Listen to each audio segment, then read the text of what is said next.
At what point does it stop being disappointing with Nebraska and just be the way it is? Yeah, I might have thrown Stanford on that list as well. We only wanted to pick one team from each. Yeah. One from each conference. I would say the University of Coral Gables is the most disappointing. Rough. Really rough. I agree, because when I walked out of the stadium in Orlando on week 0, I thought they had a chance to be a really good team. Right. Yeah, I mean, we've seen what the ACC Coastal is. It's wide open, and they just – I heard a stat that they won 6 games after only having like a normal 7-day stretch, Saturday to Saturday, but they lost every other game when they had a bye week. They were 0-3 on bye weeks. If they played on a Friday, they lost the following Saturday. So kind of strange season for it's a bad sign down in Coral Gables. Manny Diaz apologized. Someone told me that he is a really good coach, but if you look at his record out of a bye week, he is a disaster. Yeah, it's like they don't know what to do with the extra time. You know what you need to work on, at least, I guess. But losing to Florida International, that's a recruiting loss, right? As terms of a school that was completely off the map radar-wise in terms of top Miami elite talent. And now you look at it and it's like, well, they're capable of beating the Hurricanes, so who knows what could happen. We mentioned him earlier, but why is Tom Herman in Texas going backwards? Yeah. Maybe he's just really not that good of a coach. I mean, he was the hottest coach in America 3 years ago. He was. It was a no-brainer that when Texas hired him in 3 or 4 years, he was going to do exactly what Kirby Smart did. Maybe Texas is just not really a good football school anymore. Well, besides that one Vince Young maybe they year, have just too many people who interfere with the program, and when you have 50 or 100 fat cat Texans who think they own a piece of it, it just might not work very well. Yeah. Might be time to start those Nick Saban rumors again. $100 million. It's hitting close to home, Paul, but I can't say that you're wrong. $100 million. Let's go. Nick, you coming to Austin? All them dogs are counting down, about to put the anchor down. Hotty toddy, who's it gonna be?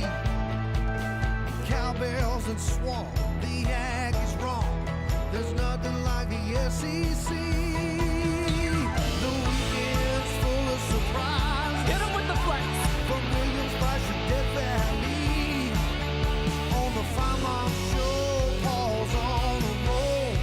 If he don't get the best of me, call Paul.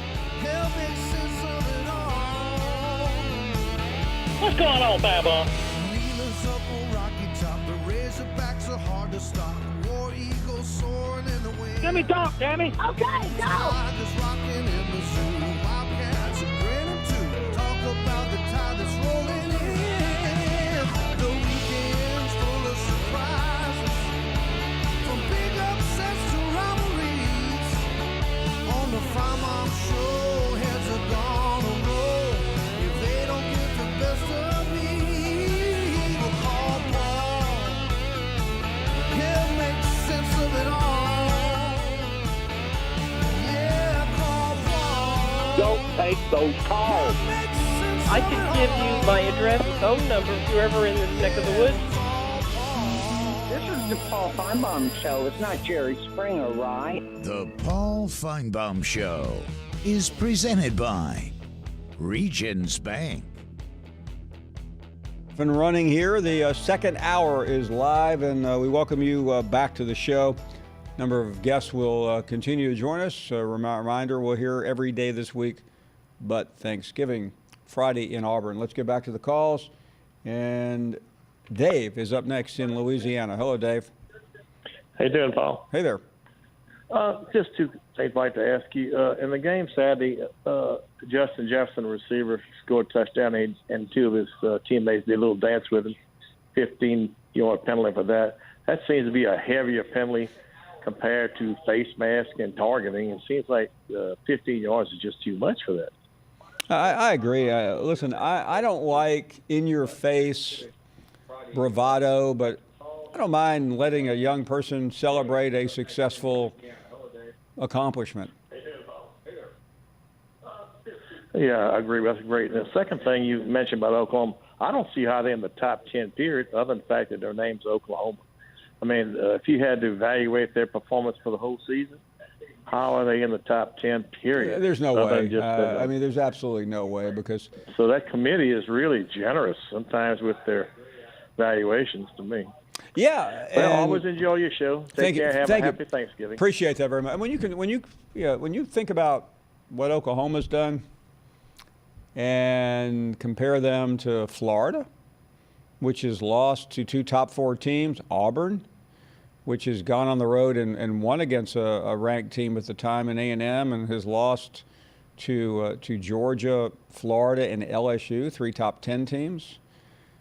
Texas A&M will play its 3rd number 1 team in the country this year. I mean, I'm just wondering, and I know this sounds like SEC bias, but I don't care if you think it is or not. I'm just talking about the schedule. It speaks for itself. Let's continue. More calls. And John is in Memphis. Hello, John. Good afternoon, Paul. Hi there. Two questions. One, can't we get the humans out of this football, Paul? Not right now. I know we tried computers, but that was years ago. Now you get this artificial intelligence stuff, which I don't understand it, but it seems like it's pretty astute. This human, at the end of the season, you're going to interview the commissioner. You're going to ask him the same question you ask every year. Can we see the ballot? And he's going to not say no. It seems like this year there's like this hell-bent not to put Alabama in, and it just don't seem right. And secondly, you made a comment last week, Tua, I hope he keeps falling. I hope he falls so far that the Patriots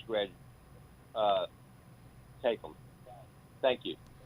Thank you. Yeah, the Patriots, after watching the game last night, need a quarterback. I don't think their 42-year-old leader is long for the world, at least as a quarterback. Phil is in Nashville. Hey, Phil. Hey, Paul. Thanks for taking my call. I called you about 2 weeks ago and asked you about this clown out here at Vanderbilt, the coach out here, and they made the announcement they're going to keep him another year. And rumor has it that the reason they didn't let him go is because of a buyout, and Lord only knows what his buyout is out here. But, you know, what? I mean, he is destroying the program out there. I mean, I feel sorry for those players out there. They've got some good players. I admit, Vanderbilt is not going to the SEC tournament in Atlanta or nothing like that anytime. But at least they were going to bowl games when James Franklin was there, and James Franklin proved that you can win at Vanderbilt. But they keep holding on to this clown for some reason. I mean, you know, they're talking about hiring down at Florida State Deion Sanders. I said, well, if they do that, dadgum, Vanderbilt ought to fire this guy and hire Snoop Dogg. I mean, you know. But really, they should find something. I don't understand what the philosophy is. Well, listen. First of all, Derek is a class individual. He's a good football coach, and what I mean by that is he's a really good coordinator. He's yet to prove he can be a head coach. He's 27-46 overall. He's 10-37 in the SEC. He's coming either 6th or 7th, 3 out of the 5 years, and 4th and 5th the other times, and 3 and 8th, going on 3 and 9 to me is not a good trend line. Now, why is he still there? Because you have a new athletic director who I think was respecting the extension given by his late predecessor. But I don't know anyone who is confident that Derek Mason is going to straighten out Vanderbilt's woes. And I get paid to give an opinion. The program is not watchable at the moment. Well, I agree with you, Paul. He might have been a good defensive coordinator, but he was a great defensive coordinator. But he's not going to make it as a head coach. I mean, personally, I'm no expert, but I mean, you see the writing on the wall. I mean, there's been other guys that have been head coaches that was offensive, defensive coordinators that turned out to be a flop also, but they're good at their profession being offensive, defensive. But I just want to call and see what you thought, and I just wondered. It just hurts me to see that. I mean, at Vanderbilt, when they play football out there, they got more stadium workers than they have fans. So I'll just hang up and leave it at that. I'm trying to remember. I saw some pictures of the crowd the other day. It was pretty weak. Oh yeah, it's embarrassing. I mean, you got a school that's an SEC, and I love the SEC, and I love every team in there. And and I'm a big Vanderbilt fan. I've been that way all my life, but this is the first time in my life I've ever been down on them because of that clown out there. Thanks for the call. This is why you have to take a serious look at your program. When the announced crowd Saturday at the Vanderbilt ETSU game, the announced crowd, not the actual crowd, but the announced crowd was 19,360. I ask anyone watching or listening, when do any of you remember, short of just absolute, I think the sun was out or it was a pretty decent day, outside of disastrous conditions, and maybe even that, when the last time you remember in the SEC a crowd announced at 19,368? That probably means there were 14,000 to 15,000 people. Now, I'm not saying it was a game that I would have paid to watch, but usually fans will show up in pretty good numbers. I don't know the answer. Hey, Jimmy, do you remember a crowd under 20,000 in recent SEC history? Not that I can think of, but I did see a shot of the stadium during the national anthem, and it looked like, honestly, more like 1900. Yeah, no, I'm looking at it right now, and I'm going to guess 2,300 fans. It looked like a bad high school football game. Man, I'm telling you what, it was unbelievable. Which, by the way, it may have been viewed as a bad high school football game. Right, but in response to the previous caller, though, who referring to Mason as a clown, ask Tennessee if Mason's a clown. I don't think you'll get. I don't think you'll get a similar answer. Yeah, listen, that is his cross to bear. That he's beaten Tennessee three times, but that goes out the window this Saturday, presumably, and I understand. Sometimes it's easier to not to make a change than to make a change. And by the way, if you make a change, you better have someone that you feel comfortable with and confident in. Malcolm Turner had no trouble getting rid of the former basketball coach, but he had someone in mind in Stackhouse, someone he knew. In football, it's not as easy just to go out there and bring somebody in and undo 6 or 7 years. Yeah, true. But in regard to Oklahoma, you look at their loss. At the time they lost to Kansas State was unranked. You have an unranked opponent who scores on you on 8 consecutive possessions. No, I wouldn't let Oklahoma within 100 miles of the college football playoff this year. Paul, they blew a 28-point lead in the fourth quarter against Iowa State. Well, they hung on. They stopped the 2-point conversion. Same thing against TCU. Just this past weekend, and I just don't know that they can go to Stillwater and get it done. Oklahoma State's they're playing pretty good football, and that defense is starting to kind of show that they are definitely vulnerable. I mean, Grinch has done all he could do, but I think and Oklahoma State is a team that never does well from the post position, but in a game like this, when there's not a lot of expectations, they almost have to win this game.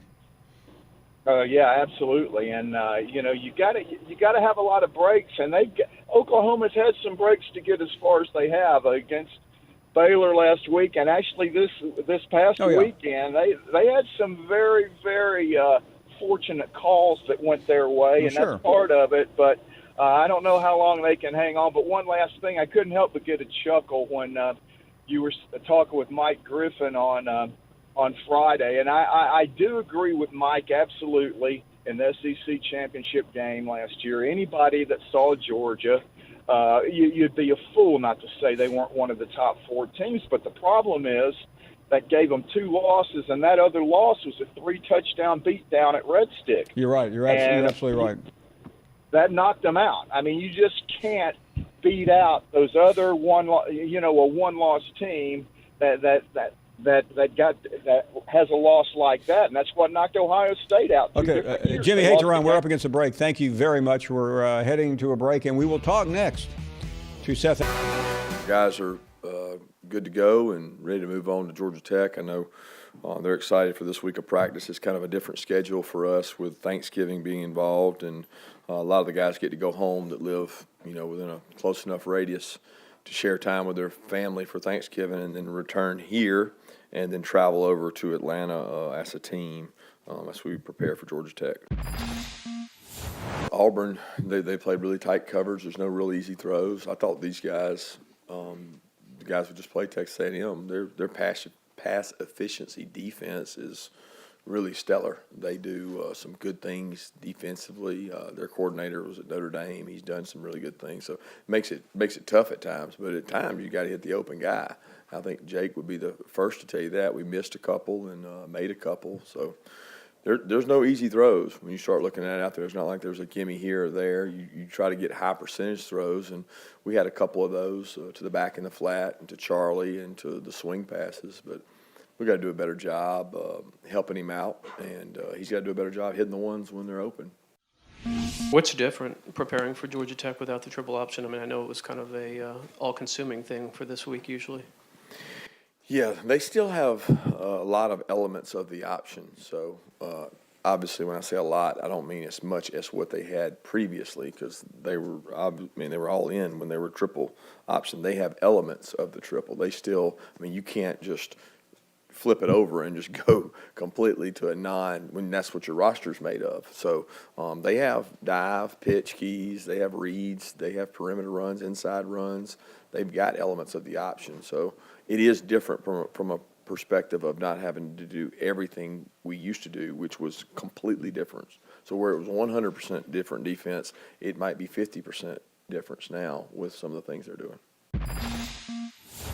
Jeff and I have worked on the same staff at Alabama. I got a lot of respect for Jeff. He got a ton of energy. He does a tremendous job. He leaves no stone unturned. He's looking for every competitive advantage he can get, whether it's through recruiting, whether it's through innovation, whether it's through scheme, whether it's through motivation. He's a high energy guy, and Brent's the same way. Brent's a Georgia Tech guy. He played there. He played there while I was playing here, and he and I have never been on a staff together, but we've always crossed paths and been friends in recruiting. We go to the same schools as assistant coaches, and I see Brent in the offseason a lot. So I have a lot of respect for those guys and the job they do. You're watching the Paul Finebaum Show, presented by Regions Bank. We welcome all of you back. For those with us on television, we were listening to Kirby Smart during the break, and certainly looking ahead to Georgia Tech. Well, that may be what he's doing. Most fans are looking ahead to LSU in Atlanta a week from Saturday. And Seth Emerson joins us. Seth, first of all, I know fans probably can't get too excited about this Georgia Tech game. I know what people call it, and I know all of that is partly baked into the system. But I do want to ask about LSU and what this team must do for us to take them seriously when they take on LSU in a week, because after Saturday, there are a lot of Dog fans who don't know what to make out of this current team. Paul, I'm completely focused on Georgia Tech. I don't even know who Georgia plays after that. We're just plowing ahead. We're on to Georgia Tech. No, everyone's worried about LSU, to be honest. And it is actually interesting that the focus just goes completely past Georgia Tech, not just because it's a rivalry game, not just because it's on the road, but because with Georgia's offensive troubles, if Georgia doesn't fix those offensive troubles, the game could be close for a while. But ultimately, Georgia Tech's 3-8, so people are looking to LSU. And, I sense some optimism just talking to people like fans and, maybe some fellow media members. I have a podcast with former Georgia All-American linebacker Rennie Curran, and he's pretty optimistic about Georgia's chances. And that's despite actually losing total yardage to Texas A&M on Saturday, and not the first time that Georgia's won despite being beat in total yardage, and not dominating an opponent. It just kind of comes down to matchups, and people think that they have an elite defense here and that they can hold LSU's elite offense in check. Let's talk about Jake Frome, who had a less than spectacular outing against Texas A&M. We've seen him struggle a couple of times this year. I'm surprised because I have such great confidence and belief in him. What's going on with him? That's the huge question around here. I was about to say $64,000 question, but I don't want to, skew in our older demographic. Please. Paul, I know we're going younger. Too late, I guess, since I mentioned it. But yeah, he's had 3 straight games now of completing less than 50% passes, and those are his only 3 games that he's done that. Even the South Carolina game when he had 3 interceptions, even the Kentucky game when it was this rain-soaked game where he struggled. He was 9 for 12 in that game. So what's going on? It's something everybody's trying to figure out. And the conditions weren't great last Saturday night, but he still missed open receivers more than I've seen him ever miss somebody who's open. And Texas A&M's quarterback, Kellen Mond, didn't have as much trouble throwing the ball in similar conditions. The good news for Georgia, there will be no such elements in the SEC championship or any playoff game they would play after that. But it's not something that's been limited to rain-soaked games. It's something that they've got to figure out. And, Paul, if I were looking at Georgia, especially with this offense and Jake Frome, just within the context of this 2019 season, just what they've done this year, if I didn't know anything about this team or Jake Frome prior to this season, I would say they don't have a chance against LSU. But we've all seen Jake Frome do what he did in 2017. Game manager, but still true freshman, almost win a national championship. We all saw them in 2018 go in as 2-touchdown underdogs to Alabama and nearly pull off the upset. We've seen this team win a lot of games. We know that this offense was actually supposed to be the strength. So you say, can it all come together? And, yeah, it could. And that's what could give them a puncher's chance against LSU. And listen, there's still plenty of time to get the hype machine ready for that game. But as you, being someone who's watched Georgia every week, is something going on here toward the end of the season? Is it just a difficult game at Auburn, difficult game at A&M, maybe a tough spot on the schedule? I'm just trying to get somebody to dissect the offense for us and make sense out of it all. If we could make sense of it all, if we knew exactly what was happening, then our lives around here would be boring, because all that anyone is asking about is what is wrong with the offense, what is wrong with Jake Frome. I do think that the basic answer, the most simple answer, is probably the most correct one. There doesn't have to be one correct answer. It can be a combination of things, but the basic, most correct answer is that they lost a lot of skill position talent, specifically guys that Jake Frome could throw to. He doesn't have Isaac Nauta, that tight end, getting open over the middle and then getting a lot of yards after catch. Nicole Hardman, who was a great speedster, he could make plays down the sideline, but also across the middle on those kind of slant patterns. He's doing that stuff for the Kansas City Chiefs now. Riley Ridley went pro also, good possession receiver on the outside. Those guys were all guys who went pro, but the one that really hurt them was Jeremiah Holloman being dismissed over the summer over a domestic violence incident from last year. That was a guy who Jake Frome he was classmates with him. They were both juniors. They came here together. They had a rapport. The stuff that Lawrence Cager is doing, the grad transfer from Miami, Holloman would have done that too. And to have Cager and Holloman together, along with George Pickens and Dominic Blaylock and the tight ends, would have really helped. They don't have Holloman, and then on top of that, Lawrence Cager's been in and out of the lineup with rib and shoulder injuries. I think ultimately, for all of the kvetching over what's going on with Jake Frome, I think the lack of guys he can throw to is what's probably contributing to it the most. Seth, sorry about that.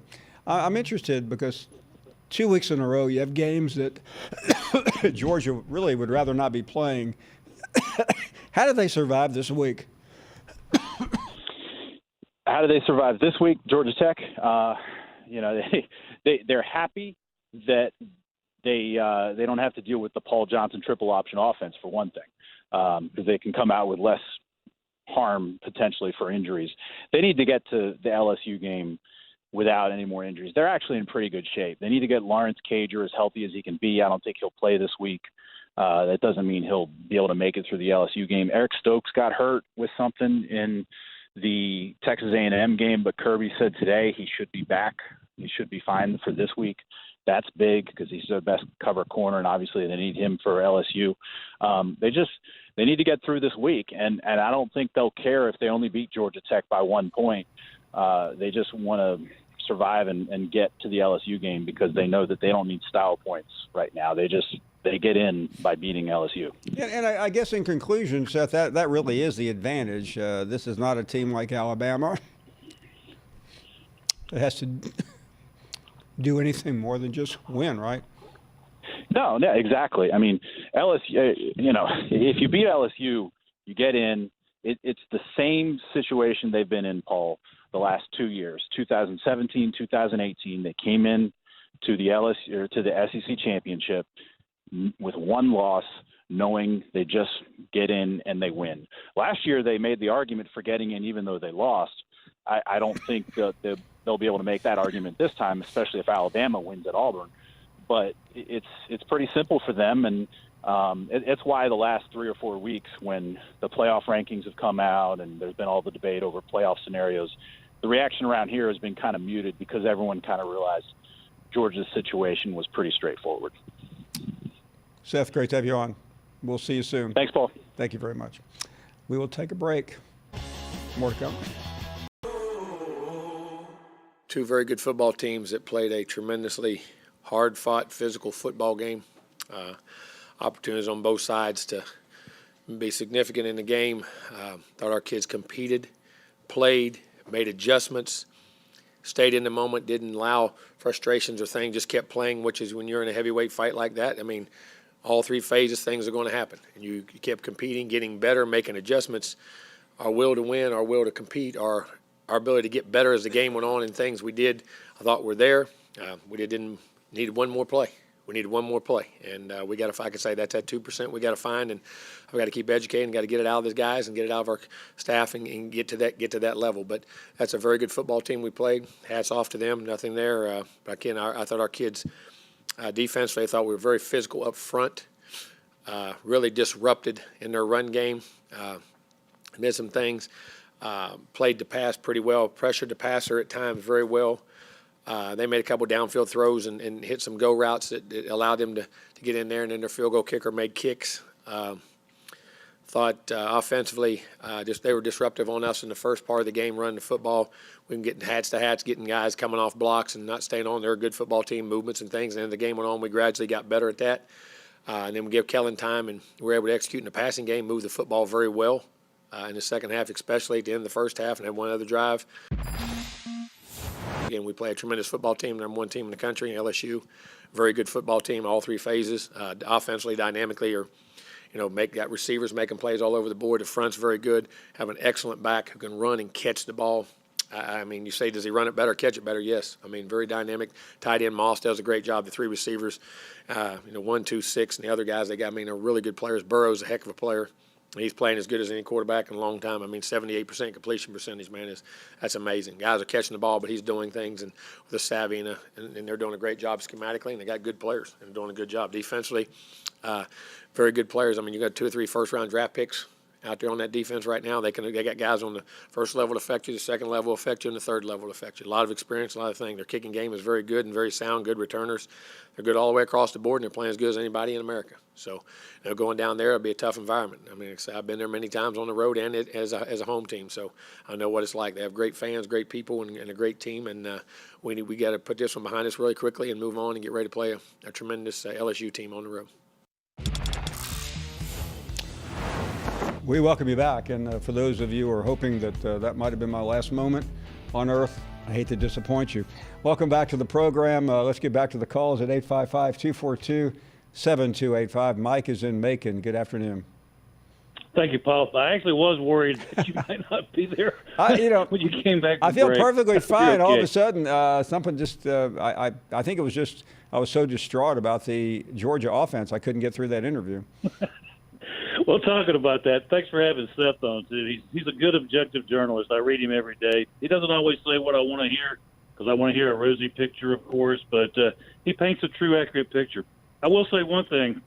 I woke up this morning, and I saw where Bill Belichick had basically executed the same conservative offense and the fourth quarter of their game in the same kind of conditions as Kirby did, and I saw that Brady had less than a 50% completion rate and had missed a bunch of open receivers too, and yet this morning Belichick's framed as a genius, and I'm not saying Kirby doesn't deserve some criticism, and certainly Jake does too, but it's funny how they can be at just total two ends of the spectrum, and yet they're not that You know far the big apart. difference, though? I think it's those 6 Super Bowl trophies. Super Bowls. Yeah, that does make a difference. Going back to Mr. Topmeyer, I think was his name you had on the show from Knoxville. Yeah, Topmeyer. And, yeah, I that's what I wanted to call in today about. I was talking with my friend about Jeremy Pruitt, and if he'd have just won that game, of course the ifs get in there against Georgia State and the other game against Brigham Young. But anyway, what he's done this year, Paul, to me is really much more, when I say important, more difficult than what Coach O has done. I'm not taking anything away from Coach O. He brought in a great, offensive coordinator, but, Pruitt was sitting there on the edge of a cliff. I mean, he was hanging off the cliff by a fingernail. That program was about to melt down. And what he's done to come back is just amazing to me. It really is, and I've told this a couple of times, but just the toxic and nature of that community, the negativity that I heard when I was up there for the Georgia game was pretty troublesome. But he was able to turn it around. I mentioned to you in an earlier call, I felt like it was kind of like that deep state thing we hear about all the time, that he kind of had to root out some players or boosters or whatever. You know a lot more about what's going on. The one thing there about Jeremy, and while he is excitable on the during games, I think he has a coacher calming. His coaching approach is calmer than a couple of other people that come from his tree, so to speak. Right, I know what you're saying. And you compare him to someone else who was a former defensive coordinator under Nick Saban. And I'm not talking about Kirby either. And I think there is a difference. One tends to at least dial it down. Pruitt tends to dial it down a little bit when he has to, and the other one doesn't.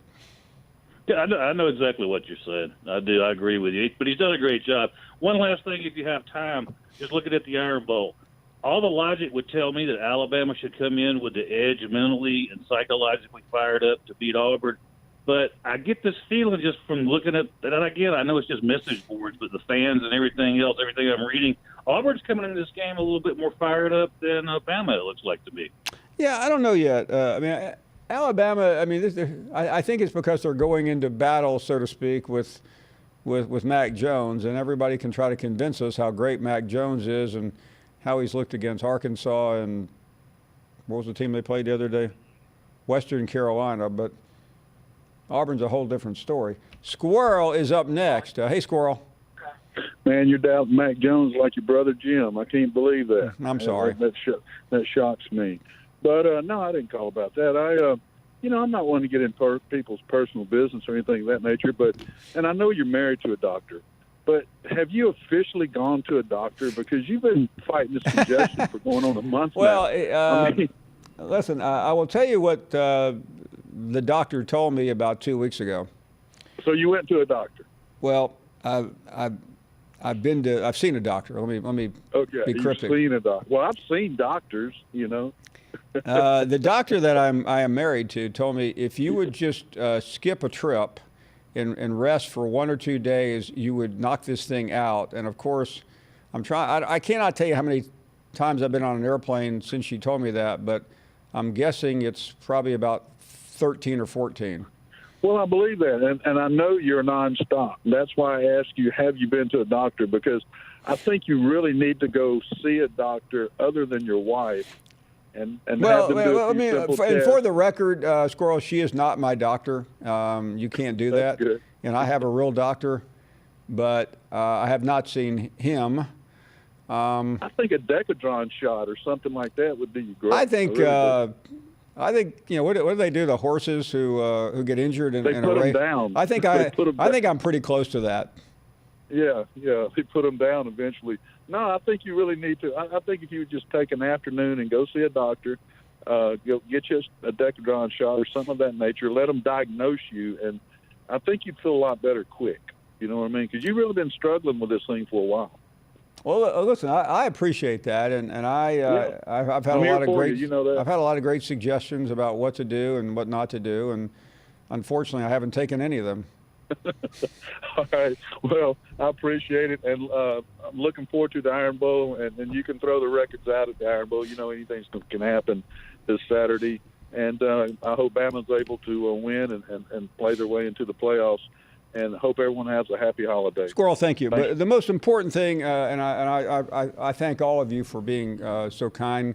The most important thing, I've had the support of my bosses here at ESPN, and that's all that matters to me.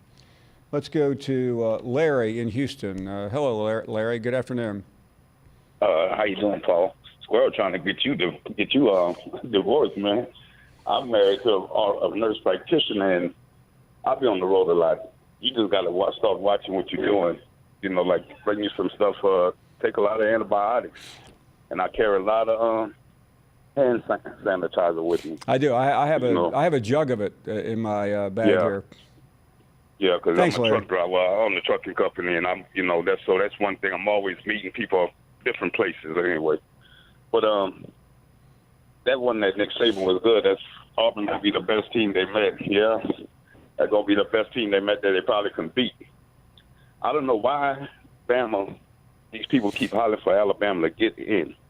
Do you know they get in as number 4? So they're gonna have to either face LSU again or Ohio State. They're going to get slaughtered by both. Why do you say that? With this new quarterback? So you think this new quarterback just putting in that he's going to be all right? Hey, Larry, I'm not trying to give you a precedent here, but Ohio State won a national championship 5 years ago with the third-string quarterback. Okay. This guy here, they're not going to score like that. Alabama is not playing nobody. So listen, you are correct. The quarterback is highly suspicious, but you still have 4 or 5 of the best receivers in the country. And you still got to go ahead and give it to them. That's right. Now, listen, we are going to. I have no idea. I'm not a soothsayer. I'm barely alive right now. But you're going to see Saturday whether Mac Jones is capable of delivering the goods. You also have an all SEC running back. Hey, thanks for the call. We're heading to a break. More of your phone. Oh, man, we got some football this weekend. Louisville and Kentucky at 12. Vandy, Tennessee in the middle of the afternoon. And Florida and Florida State primetime. Remember when that was maybe the game of the year in college football. We're back. Speaking about the game of the year, guys. LSU, Bama? No, I had a question, Paul. I wanted to throw a question out. Everybody's talking about scenarios. Let's just say that Alabama makes the playoff, okay? I mean, they have the talent, obviously, to be one of the 4 best teams. If they get in there and they play like an Ohio State, and I don't want to say it's inconceivable because it happened last January, but if they lose big, what will the narrative be about Alabama moving forward? Well, that's the risk. Now, listen, Alabama's not going to control the narrative going in, but would Alabama be better off playing Oklahoma in the Sugar Bowl, maybe winning, maybe not, and really not having anyone care and spend the offseason talking about how if Tua hadn't been hurt, kind of like Colt McCoy, or going up in class, so to speak, from their schedule and getting clocked. That would be a bad look for Nick Saban. How do you think that? Like, I know the committee's supposed to not but look Saban forward. will take his chances, I think, though. Right. Oh, 100%. I'm just, and I know we say that the committee doesn't look past what everything's happened in the years past. The committee cannot look at Alabama and say, you know what? Because do you think Utah or Oklahoma would be in better shape? No. I think it's a 3-team race.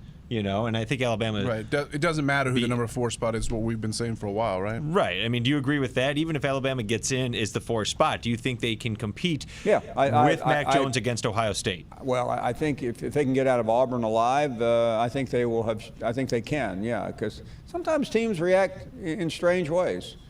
I've seen Alabama come from the back a lot of times. So. I can't answer that in total until I see this weekend's game because I don't know what Mac Jones is going to look like under extreme pressure. Right. I think that's the big question because if you're looking at how many points you need to score against a good team in the playoffs, it's usually around that like 35, 45 threshold. So if Alabama scores 20 but plays great against them and beats Auburn 20-10, yeah, how are you going to look at it from the committee standpoint? Are you going to say, you know what, okay, this was good because that's a great Auburn defense. Is that going to be enough to say against Ohio State? I'm not even Clemson? sure Utah is going to beat Oregon. They might not. Fair enough. They really. But what if Oklahoma blows out Baylor?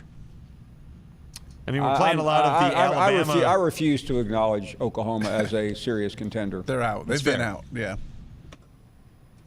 Okay, let's get back to the calls. Glad you are with us. And let's check in with Coach in Texas. Hello, Coach. How you doing, Paul? Hey there. I'm a first-time caller here. Watch you all the time. I live down here in the Permian Basin, the Friday night. Oh, sure. Area. I know all about it. Hey, there's high school players down here, but I keep up with the Dallas-Fort Worth Metroplex kids all the time, and I'm just going to tell you, there's a lot of great kids there, but they're going everywhere down there now, and the Big 12 is so watered down now, it's pathetic. I mean, I'm an older guy here. I'm 70, and I watched the Southwest Conference and watched the Big 8 when they were them, and when all these teams left the Big 12, it just watered it down to nothing. And it makes me sick seeing Oklahoma going to playoffs every year when they're subpar. I mean, they've got a great program up there, don't get me wrong, and they're getting some of the best kids out of the DFW area. But, you know, why they call Lincoln Riley a great play caller. Well, but, and you just said something interesting. I mean, after last night, and I don't know why Jerry Jones has to give interviews after every game, but he just made the situation for Jason Garrett untenable. Oklahoma is going to have a lot of distractions because everybody is going to be talking about Lincoln Riley going to the Cowboys. Well, you know, this gets me, Paul, about Lincoln Riley. You know, they talk about how great a call. He's from Muleshoe, Texas. That's right up pretty close to my home. And I like Lincoln, but they talk about how good a play caller he is and everything. Why are you having to run trick plays against these teams in the Big 12? Well, I don't know. I'm pretty baffled by some of the play of Jalen Hurts this year because one thing at Alabama, he was always, when he played, he was pretty consistent. I mean, he's coughing the ball up, throwing really idiotic interceptions. I'm really surprised by what I'm seeing from him. Well, I'll tell you what, it's just the Big 12 is so watered down. No, it's laughable that you can play these video games and be taken seriously. You know, being a Texan and having to talk about these teams like this, that's terrible. But high school football, I'll take you down to Jerry Jones's place and you watch a 6A state championship team down there, and they could probably play with the bottom end of the Big 12. And I'm not kidding. I don't know about that, but hey, thank you very much for the call. Great to have you on from the Permian Basin, pretty famous place in Texas. Dwight is in Augusta. Hello, Dwight. Hey, Paul. How you doing this afternoon? We're doing great. Thank you. Well, hope you feel better from that cough you've had the couple days. You're welcome. Paul, I wanted to ask you, I heard the report that Mark Stoops has interviewed for Florida State. Have you heard that? Yeah, I mean, he's definitely a contender. I don't think there's any getting around it. Yeah, what I read from the report is he's interviewed for the job, and there's some alumni getting money together, and, you know, they bought out Taggart, you know, the $20 million, and that's the second biggest buyout in school history. So I really think they're targeted now on the Stoops, and whether, you know, he's going to be the next Florida State coach or not, you know, I couldn't tell you. Well, we'll say this about Mark Stoops. He's a serious, no-nonsense, excellent football coach. So would he work there? I think he would. They need somebody that will preach fundamentals. He's proven to be a very good recruiter in a difficult recruiting environment. Having said that, I don't really know what they're thinking. They started off looking at Bob Stoops and have worked their way down to Mark. But he would be a good coach. There's no getting around that. I-Man is calling next. Good afternoon, I-Man. Hey, good afternoon, Paul. How you doing? Doing great. You know, I'm going to try my best to be over in Auburn for y'all's deal on Friday. Thank you. I don't know for sure, but I'm going to try my best. And since everybody's got, remedies for your cold situation, I think you like milk, Paul? You 1% milk guy or something like that, maybe? I don't drink a lot of milk.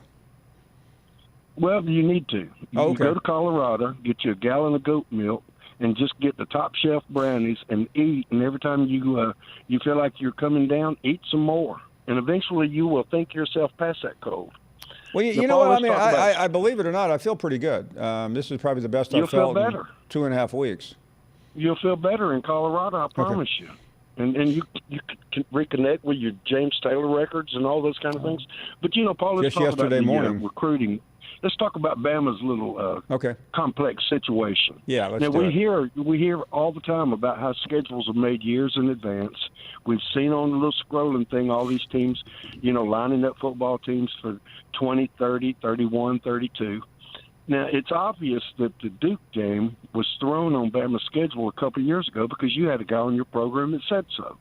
He was the leader of that group of people that had that bowl game. Right. And so there's no excuse for Bama's schedule. They could be in a better situation if they were a better team. But I just don't see Bama being in the number 4 spot tonight, I think, or tomorrow night. I think the polls stay the same. And then, of course, they go to Auburn, and guess what? Nick Saban will be singing the Allman Brothers tune, no Eagles tunes. He'll be singing Whipping Post because he's been tied, and it'll be dreams I'll never see again. Have a good day. Man, Whipping Post, one of the all-timers. Tommy is in Memphis. Hello, Tommy. Hey, Paul, how you doing? Hey, man, I heard you coughing a while ago. I hope you're okay now. I have recovered. Thank you. Hey, fantastic. Paul, you take care of yourself and listen to your doctor. I know everybody's got a home remedy. They're trying to tell you how to do it, but you listen to your doctor. Hey, Paul, I got 3 quick questions, and I've got a comment. My comment is this. I was down on the Vols. I was down on Garantano and Coach Pruitt, and how Coach Pruitt's turned that around and how Garantano has showed the grit he's got, it really means a lot to me. And he showed that during the Missouri win at the end there when they interviewed him. Now, Paul, my question is this. How do you feel about Garantano and Coach Pruitt at this time? How do you think the defense has reacted? And what bowl game do you think the Vols might go to? Let me quickly. I like what I've seen, and I think Garantano has really shown a lot of resilience, especially after that snafu against Alabama. Right now, they're either slated for maybe the Gator or the Liberty. The Gator being on January